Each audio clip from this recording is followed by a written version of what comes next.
Hi, I'm Elena Pascolo from Housing and Urbanism, and the group that George and I are guiding for this workshop is called the Transforming Urbanisms of Nature. Hi, I'm Jorge Fiori, and yes, work in the same group with Elena. Yeah, we in Housing and Urbanism, the Architectural Association, we have been developing this type of workshops for almost 30 years now. And we have been pretty much all over the world. From Asia, North Africa, South America, Europe. So that became an integral part of our postgraduate course, the master courses we offer. And obviously, over such a long time, it has evolved. We have adapted, we have changed, we have improved the methodology, the pedagogical aspects of this experience. But fundamentally, what we have searched for with these workshops is to expose our students that come pretty much from all over the world to other realities, combining with normally schools of architecture in the cities where we have worked, but often also with public sector agencies, planning departments, in many places also with private developers, private sector.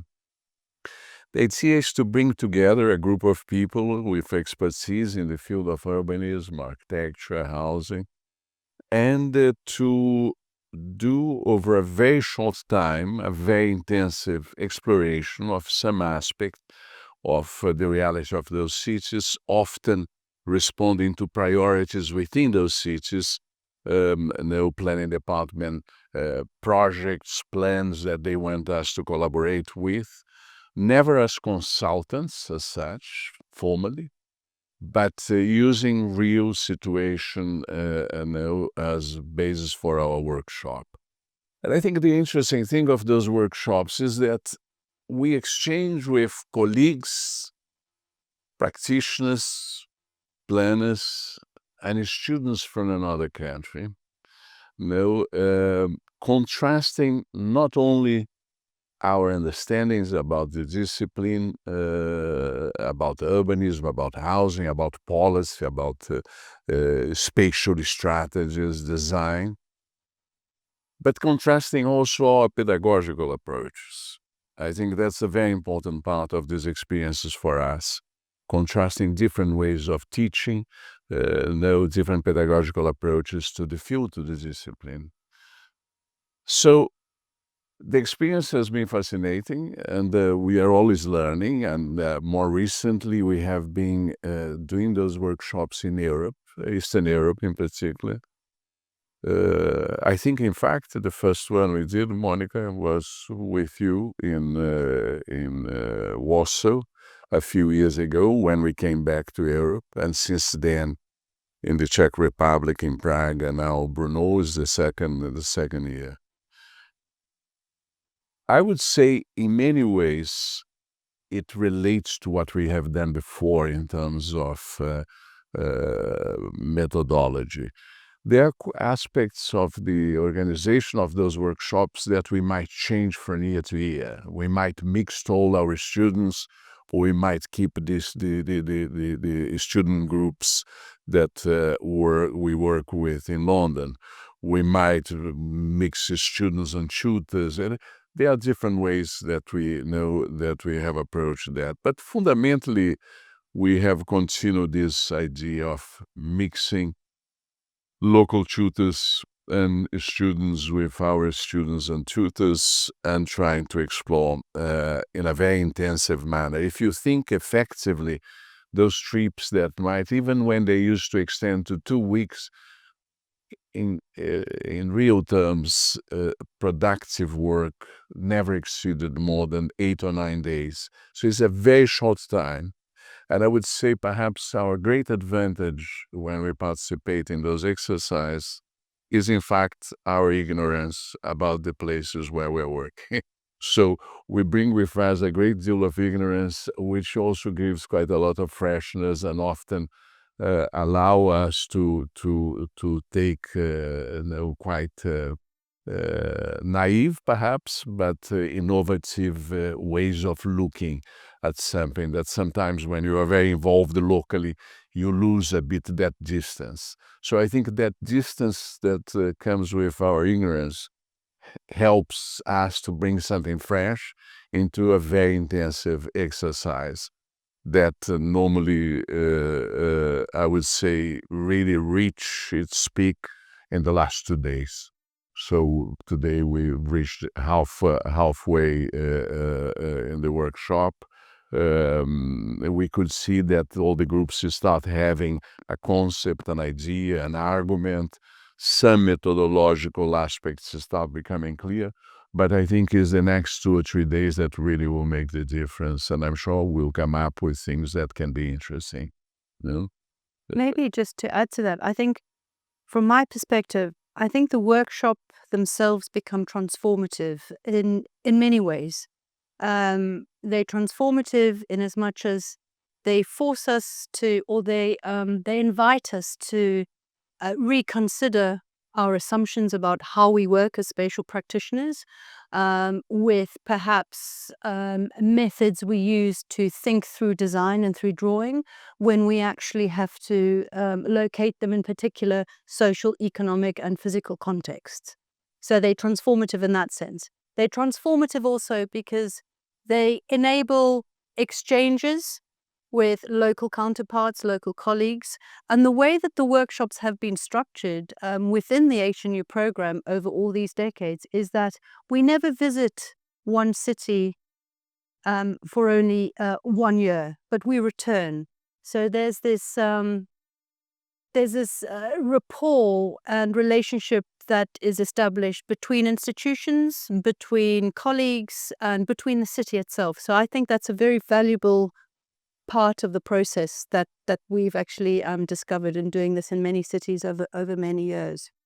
And by the way, in relation to what I said before, obviously the first year we are very ignorant. The second we start learning a bit. In the third year, when we go, many of our exchanges we did for 3 years.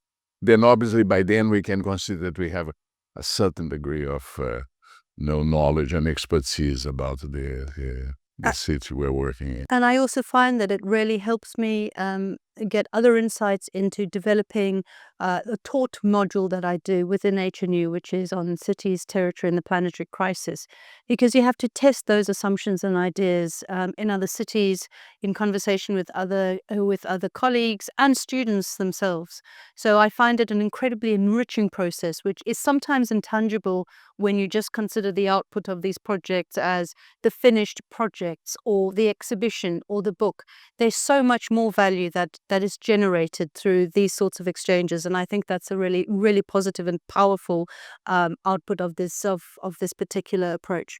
And I would say, and what we try to do in the program, also in London, would fall very much within that label of design research, or research by design.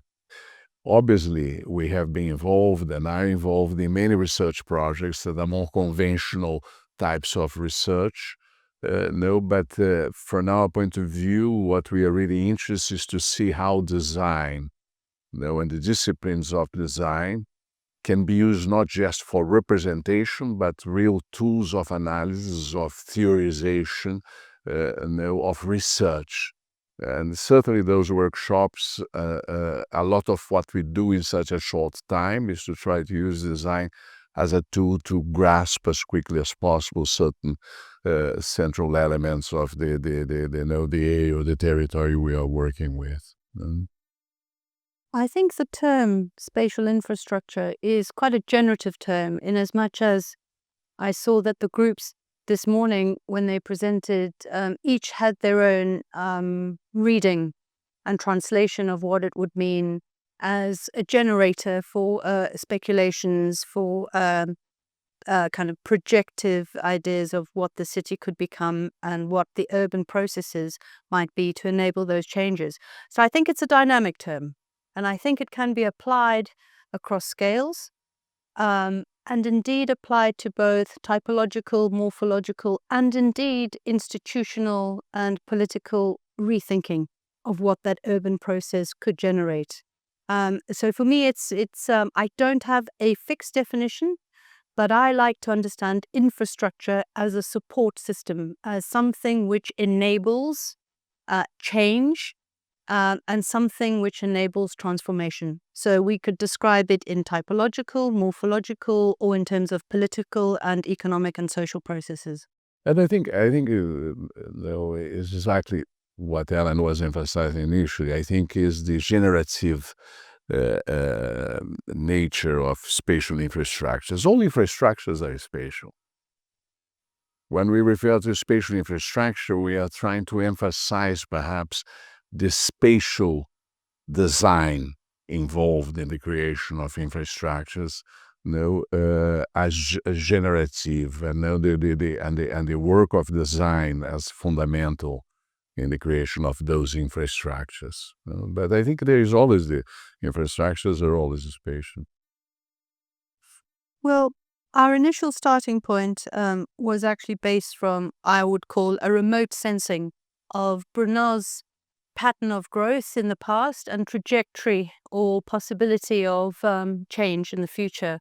And that came from a hypothesis and an argument which looked at reformulating how a bio-industrial approach to growing industries that were relating to advances in the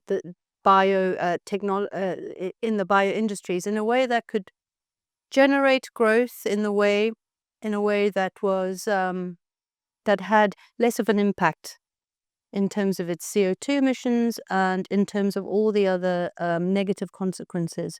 So it was really trying to understand how this region, how this area, how previous industrial heritage and skill sets might be, let's say, might shift to new future possibilities and reimagine and a reimagination of those through a bio industrial understanding. So, for instance, if we take textiles as an example, Moravia was known as the Moravian Manchester.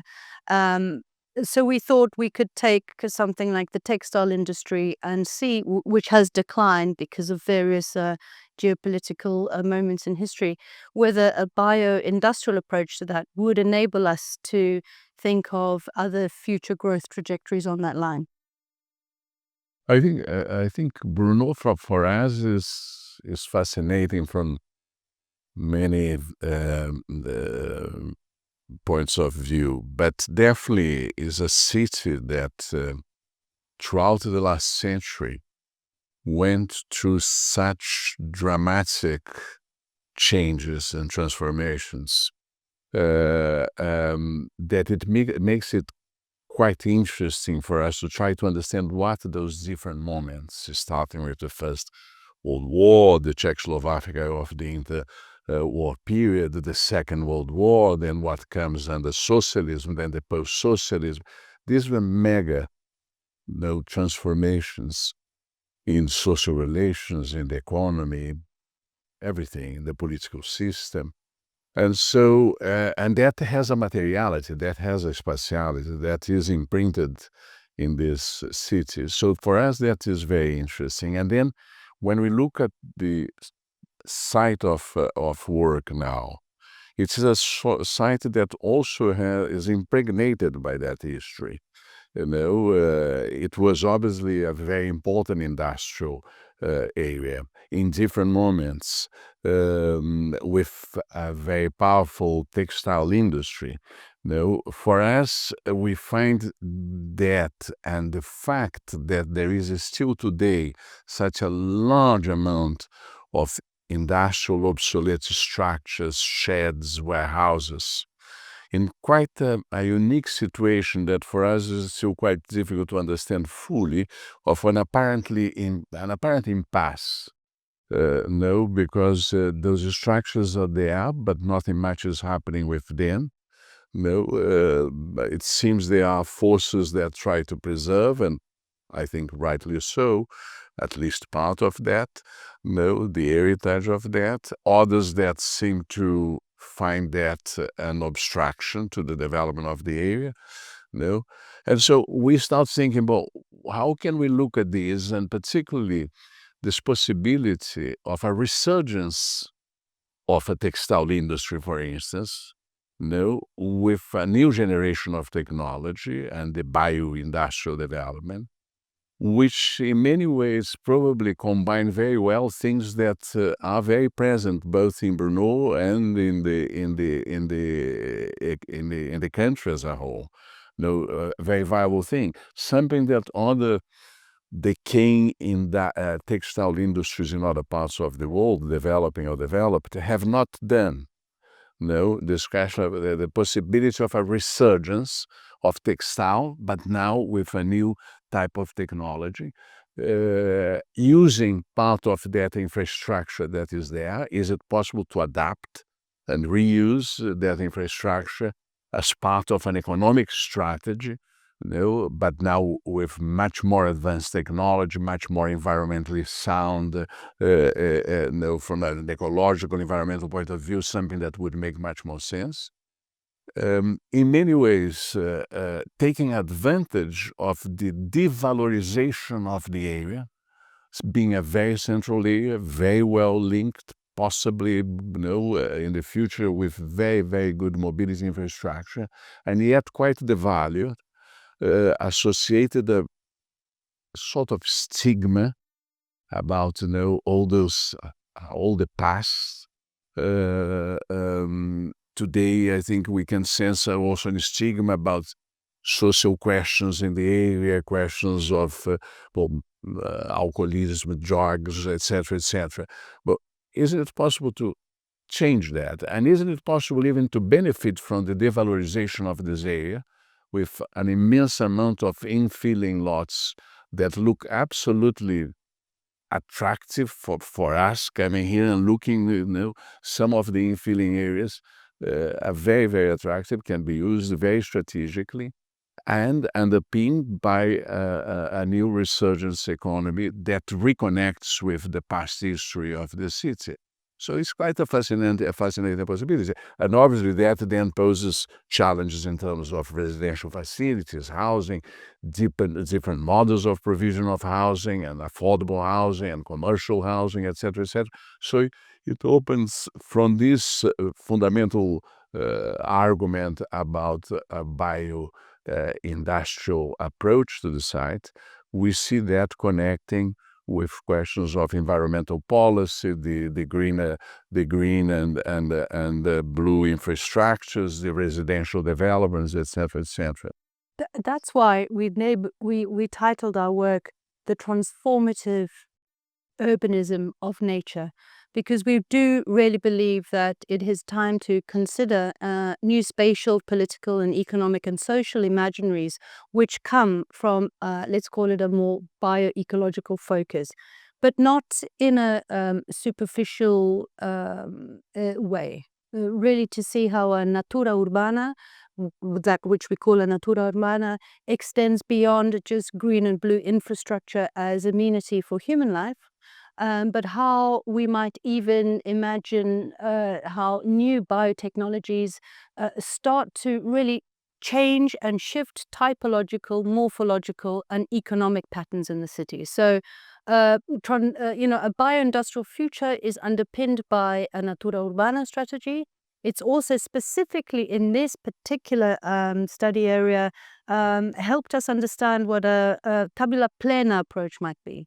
One which doesn't destroy what is already in the city, but understands the city and specifically these sites as being resourceful already, and how we can actually adapt, accommodate, shift and change new paradigms with what's already there.